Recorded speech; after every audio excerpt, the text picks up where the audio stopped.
Saudara, Kabupaten Goa memiliki beberapa pilihan wisata kebun binatang dan taman satwa yang edukatif bisa menjadi pilihan untuk mengisi libur sekolah bersama keluarga, salah satunya kebun binatang Dairyland dengan fasilitas interaksi hewan modern. Kebun binatang Dairyland di Jalan Balido, Kelurahan Parangloe, Kabupaten Goa, Sulawesi Selatan, mengusung konsep taman wisata edukasi dan peternakan mini. Pengunjung yang didominasi anak-anak ini bisa berinteraksi dengan hewan mulai dari kuda, domba, sapi, hingga beragam jenis unggas seperti merak dan ayam kate. Mereka juga dapat bermain dan memberi makan hewan yang jinak seperti sapi, unta, dan kelinci.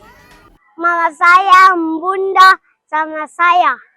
Main kemana, Habibi? Main kebun binatang. Banyak-banyak hal, ada buaya, domba, kuda, sapi, kambing, Habibi burung, kelinci, Tadi Habibi main sama apa di sini? kelinci. Banyak kelincinya.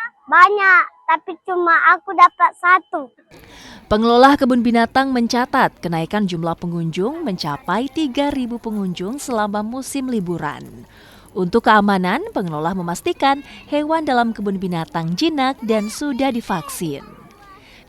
Oh, untuk anak-anak yang kebun binatangnya kakak, di area Dairyland namanya kak. Area Dairyland itu tempatnya para binatang-binatang yang kita umbar. Nanti di situ adik-adik bisa lihat beberapa jenis-jenis hewan dari luar negeri juga. Untuk keamanannya bagaimana? Untuk keamanannya kita sudah pastiin sih kak, semua hewan sudah divaksin, semua hewan sudah aman untuk untuk interaksinya. Tiket masuk di kebun binatang Dairyland berkisar Rp60.000 dan musim liburan menjadi momen yang ditunggu untuk mengunjungi objek wisata keluarga. Nila Rustam, Kompas TV Goa, Sulawesi Selatan.